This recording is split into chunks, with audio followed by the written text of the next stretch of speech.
First contact gone wrong. The Meridian High Council's observation sphere hung silently in deep space, its crystalline surface reflecting the distant light of Earth's sun. Inside, Supreme Observer Thex 427 studied the holographic displays with growing concern. For 3 standard cycles, the Meridians had watched humanity's expansion into space with a mixture of fascination and horror. Another human colony successfully established on an extreme environment world, reported Analysis Chief Ven 891. They're calling it New Titan. Average surface temperature, -150 degrees Celsius. Thex 427 secondary breathing chambers fluttered in agitation. Impossible. Their environmental suits cannot possibly maintain functionality in such conditions. They didn't use suits, Ven 891 replied. They modified themselves. Genetic engineering, cybernetic enhancement, neural adaptations. Each colonist is different, customized for their specific role and location. Barbaric, Thex 427 declared. No species should alter its fundamental nature so chaotically. Where is the uniformity? The standardization? The Meridians had achieved interstellar travel 3,000 years ago through careful, methodical advancement. Each step was planned, each innovation thoroughly tested and implemented uniformly across their society. Their success was built on order, consistency, and adherence to proven methodologies. But humans were different. They launched themselves into space with technologies that were barely tested. They modified their bodies with reckless enthusiasm. Their ships were a hodgepodge of designs, each colony developing its own solutions to common problems. Some succeeded brilliantly, others failed catastrophically. Yet they celebrated both outcomes, learning from their failures as much as their successes. They've discovered the ruins on Proxima b, Ven 891 announced, bringing up new data streams. Their archaeologists are already proposing 12 different theories about the civilization that built them. Most of these theories directly contradict each other. And this is considered acceptable? Thex 427 asked incredulously. They appear to thrive on disagreement. They call it healthy scientific debate. The Supreme Observer had seen enough. Humanity's chaotic approach to expansion threatened the very fabric of galactic civilization. Already, other species were beginning to emulate them, experimenting with innovative solutions rather than following established protocols. If this continued, millennia of careful progress could be undone. Initiate contact Protocol Gamma 9, Thex 427 commanded. Ven 891's skin shifted to a pale blue of surprise. Supreme Observer, Gamma 9 is reserved for potentially destructive species. Humans have shown no aggressive dash. Their chaos is a form of aggression, Thex 427 interrupted. Their very existence challenges the natural order. We will give them one opportunity to accept guidance and uniformity. If they refuse, the threat hung unspoken in the recycled air of the observation sphere. The Meridians had encountered chaotic species before. None remained to trouble the galaxy's order. On Earth, Dr. Sarah Chen stood in her lab at the Lunar Development Center, examining the latest results from her quantum consciousness experiments. Her work merged human consciousness with quantum computing in ways that defied conventional physics. Her colleagues called it impossible. Her funding committee called it a waste of resources. She called it Tuesday. Dr. Chen, her AI assistant chimed, "I'm detecting unusual gravitational anomalies in high orbit." Sarah glanced at the readings and frowned. The distortions didn't match any known natural phenomenon. As she began running analysis protocols, every screen in her lab suddenly flickered to life with the same image, a crystalline being with flowing, geometric patterns across its surface. People of Earth, the being spoke in perfect, emotionless English. We are the Meridians, guardians of galactic order. We have observed your chaotic expansion with growing concern. Your species requires guidance to achieve true civilization. Resistance will be corrected. Sarah's quantum consciousness interface began picking up readings that shouldn't have been possible. The meridians weren't just broadcasting a message, they were attempting to interface directly with human consciousness on a quantum level. She smiled. After years of studying consciousness quantum interactions, she understood something fundamental about human nature that these aliens clearly didn't: chaos wasn't our weakness. It was our greatest strength. As the meridian transmission continued, Sarah began typing rapidly. Her impossible experiments were about to become humanity's first line of defense against an alien force that had yet to learn one crucial lesson: you don't try to impose order on a species that had turned unpredictability into an art form. The game was about to begin, and humanity's apparent weakness would become its greatest weapon. The human factor. The Meridian fleet materialized above Earth's major cities in perfect geometric formations, their crystalline ships arranged in mathematical patterns that would have been beautiful if they weren't so threatening. As their quantum suppression field spread across the planet, they expected panic, chaos, and swift submission. They got a chemistry professor in Nebraska playing the bagpipes instead. What is that sound? Tactical Coordinator Len 562 demanded, their sensory membranes quivering at the unexpected noise cutting through their quantum network. Unknown, responded their analysis system. But it appears to be interfering with our consciousness control frequencies. The bagpipes weren't alone. In Tokyo, an elderly gardener continued pruning his bonsai trees, humming an ancient folk song. In Lagos, a street musician's talking drum spoke in rhythms that somehow disrupted the meridian's careful calculations. In Rio, a child's laughter echoed through the quantum field like static. Inside her lunar lab, Dr. Sarah Chen watched the data streams with growing excitement. They don't understand, she muttered to herself. Human consciousness isn't uniform. It can't be suppressed with a single frequency because it's not operating on a single frequency. Her quantum consciousness interface was revealing something extraordinary. The Meridian's attempt to impose order was being disrupted by the most human things imaginable: art, music, emotion, creativity, all the chaotic elements they had dismissed as primitive. Dr. Chen, her AI assistant, reported, the Meridians are adapting their suppression field. They're attempting to account for the variations. Let them try, Sarah smiled. Meanwhile, broadcast my findings to every research center still online. Tell them to make noise. Tell them to think differently. Tell them to be human. Across the planet, humanity began to understand. The very chaos that the Meridians despised became a weapon. Street musicians played their hearts out. Artists created with renewed passion. Scientists pursued wild theories. Each unique expression of human creativity added static to the Meridian's carefully ordered systems. On the Meridian command ship, Vex 427 was facing an unprecedented crisis. How are they resisting? We've suppressed countless species. Our calculations are perfect. The problem, Ven 891 reported reluctantly, is that they're not resisting in any way we can predict. Each human is responding differently. We suppress one pattern, and 3 more emerge. Their chaos is multiplicative. The Meridians had expected to find a primitive species in need of guidance. Instead, they found themselves facing something they had never encountered, a species that had mastered chaos itself. In a small apartment in Brooklyn, a jazz musician named Marcus Rivera picked up his grandfather's trumpet. He didn't know about quantum fields or consciousness suppression. He just knew that the aliens in the sky were trying to impose their will on humanity, and he had something to say about that. As his improvised melody joined the worldwide cascade of human expression, the Meridian's quantum field developed new distortions. Jazz, by its very nature, was chaos given form. Every note was a choice made in the moment, every rhythm a deviation from the expected.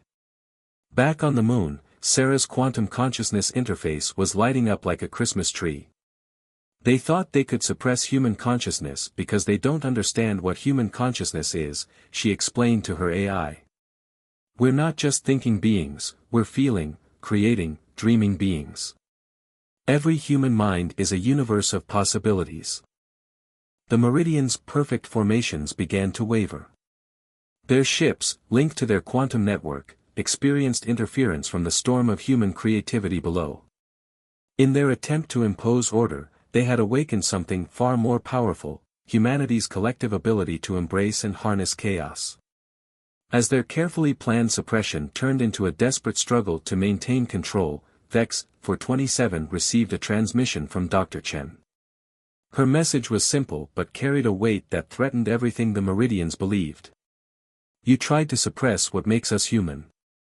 But our chaos, our creativity, our ability to think and feel and create in ways you never imagined, that's not our weakness. It's our strength. And you're about to learn why you don't mess with humans.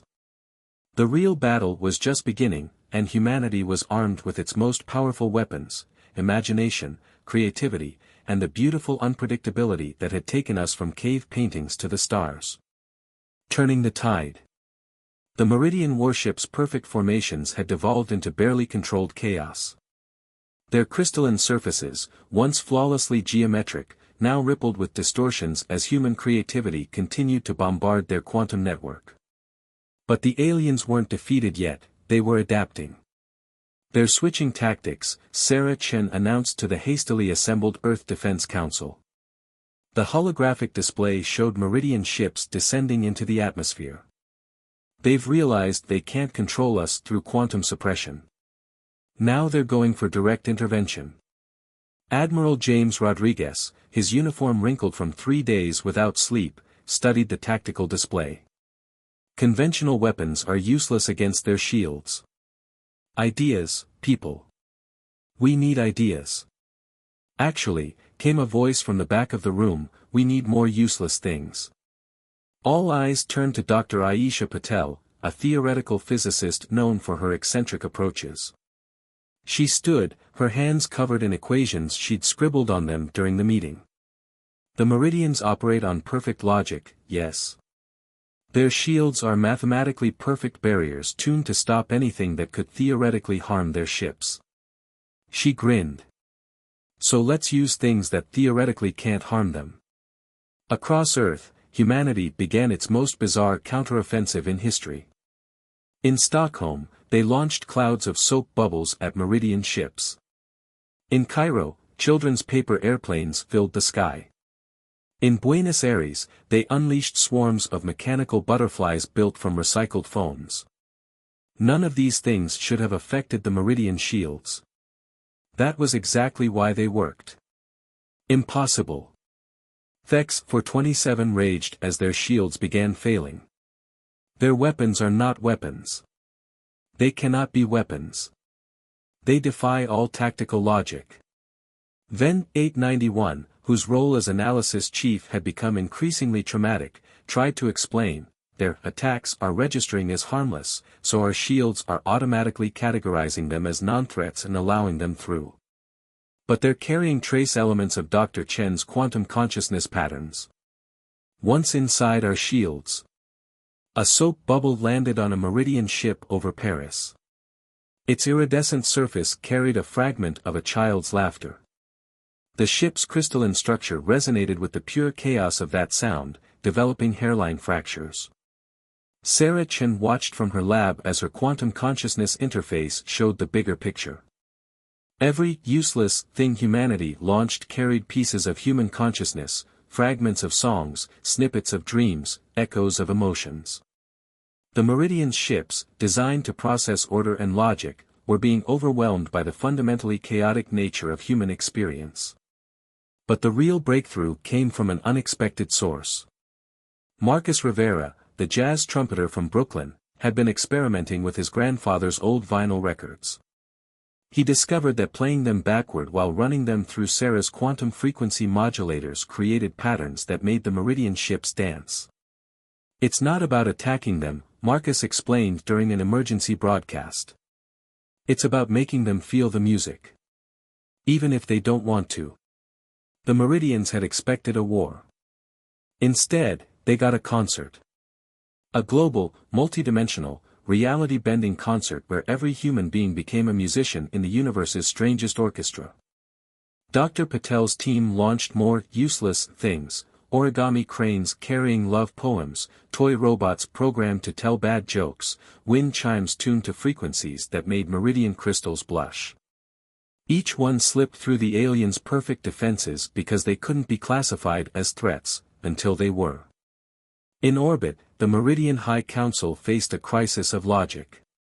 Their ships were being compromised not by weapons they couldn't defend against, but by things their defenses couldn't classify as weapons at all. "We must withdraw," Ven 891 finally advised. "Our mission parameters did not account for this. This is not how war is conducted." Thex 427 protested. "No," Ven 891 agreed, watching a cloud of mechanical butterflies transform a battlecruiser into a light show. "This is how humans conduct it." As the Meridian fleet began their retreat, they intercepted one final transmission from Earth. It was a simple jazz tune, played on an old trumpet, accompanied by children's laughter and the sound of waves on a beach. To human ears, it was beautiful. To Meridian sensors, it was incomprehensible. And that was exactly why it worked. The art of chaos. The Meridian High Council convened an emergency session in their flagship, now safely retreated to the orbit of Saturn. The once pristine crystalline chamber was marred by fractal patterns, permanent scars from exposure to human chaos. "Explain," demanded Supreme Elder Kex 001, addressing Thex 427. "How does a species with inferior technology defeat our perfect systems?" Before Thex 427 could respond, a strange sound echoed through the chamber. Someone was humming. All eyes turned to Ven 891, who immediately stopped, looking embarrassed. "I apologize," the analysis chief said. "I appear to have been infected by a human music pattern. They call it an earworm." This admission caused an uproar in the council chamber. But Ven 891 continued, their crystalline form vibrating with new understanding. "But that's exactly how they defeated us. We've been asking the wrong question. The humans didn't beat our technology. They made our technology irrelevant." Back on Earth, humanity was discovering that their victory had changed them as much as it had affected the Meridians. Sarah Chen's quantum consciousness research had evolved in ways she hadn't imagined possible. Every soap bubble we launched, every children's song we broadcast, every piece of origami we sent up, they weren't just weapons, she explained to a global symposium. They were pieces of ourselves. And when they penetrated the Meridian shields, they created a connection. We weren't just attacking the Meridians. We were teaching them. The evidence was becoming clear. Meridian ships still in Earth's orbit had begun to change. Their perfect geometric patterns were developing variations. Some surfaces showed traces of color that served no functional purpose. One ship had even begun emitting frequencies that sounded suspiciously like Marcus Rivera's jazz solos. "They're learning," Dr. Patel announced, studying the readings. Or perhaps, remembering. Research into ancient Meridian history, shared during first contact, revealed something fascinating. The Meridians hadn't always been creatures of pure order. Their earliest records showed a species capable of art, music, and creativity. Their pursuit of perfection had been a choice, made so long ago that it had become doctrine. Humanity hadn't just defeated the Meridians, they had awakened something within them. In orbit around Saturn, Ven 891 made a proposal that would have been unthinkable weeks ago. "We should study them. Not to correct them, but to understand them. Their chaos, it contains patterns we never imagined possible." "Patterns?" Thex 427 scoffed. "In chaos?" "Yes," Ven 891 replied, and to everyone's shock, they began to hum again, this time intentionally. The crystalline walls of the chamber resonated with the sound, creating shifting patterns of light and shadow. "Their chaos has structure, but not the kind we can measure with our traditional instruments. They don't just embrace randomness, they dance with it. On Earth, Marcus Rivera was giving an impromptu concert in Central Park. Above him, a Meridian scout ship hung in the air, its crystalline surface rippling in time with his music. The ship wasn't supposed to be there, it had officially retreated with the others. But it seemed some Meridians couldn't resist the call of jazz. Sarah Chen watched this development with growing excitement. Her quantum consciousness interface was picking up something extraordinary. The Meridian ship wasn't just responding to the music, it was learning to improvise. We didn't just show them our way of thinking, she noted in her research log. We showed them that their way isn't the only path to advancement. Order and chaos aren't opposites, they're partners in a dance that creates something greater than either could achieve alone. As if to prove her point, the Meridian ship above Central Park suddenly emitted a series of tones. They were geometric and precise, yet they blended perfectly with Marcus's jazz improvisation. The crowd fell silent, then erupted in applause. For the first time in recorded history, a Meridian had created art. In the council chamber, Kex 001 made an unprecedented decision. Prepare a new contact protocol, they announced. Not to teach, but to learn. The humans have shown us that there are gaps in our perfection. Thex 427 looked horrified. You cannot mean to abandon our principles of order. No, Kex 001 replied, and to everyone's surprise, their crystalline surface briefly flickered with color. I mean to expand them. After all, is not the ability to incorporate chaos itself a form of perfect adaptation? The art of chaos was teaching order how to dance, and the universe would never be the same. A lesson in humanity. 1 year after the Bubble and Jazz Offensive, as humans had playfully dubbed it, the Sol system hosted an unprecedented gathering. Meridian ships danced in complex formations around Earth's orbit, not in their old perfect geometric patterns, but in flowing, organic movements that matched the music being broadcast from every major city below. In the newly established Harmony Center in Geneva, Dr. Sarah Chen stood before a mixed audience of humans and Meridians. The crystalline aliens no longer projected an aura of rigid perfection. Their surfaces showed swirling colors and patterns, reflecting their emotional states, a change that would have been considered a defect a year ago. We stand here today, Sarah began, not as victor and vanquished, but as species who discovered something profound about each other. The Meridians taught us the value of precision and structure. And we. She smiled as a Meridian in the front row spontaneously hummed along with the background music, we taught them the power of imperfection. The transformation of Meridian society had been remarkable. Their ships now incorporated artistic elements into their design. Their quantum networks carried music alongside data. Young Meridians were encouraged to explore and experiment, activities that would have been unthinkable in their old order. But perhaps the most significant change was happening in their approach to other species. The Meridians had abandoned their role as guardians of galactic order. Instead, they became students of diversity, recognizing that different approaches to existence could coexist and even complement each other. Marcus Rivera, now an official, interspecies cultural advisor, had established the first human Meridian jazz ensemble. The music they created together was unlike anything either species had produced alone, precise yet spontaneous, structured yet free. The thing about jazz, Marcus explained to a group of Meridian musicians, is that it's not about playing the right notes. It's about playing the right wrong notes. The concept had initially baffled the Meridians, but now they were beginning to understand. Their crystalline bodies would resonate with different frequencies, creating harmonies that shouldn't work but somehow did. They were learning that perfection could be found in imperfection.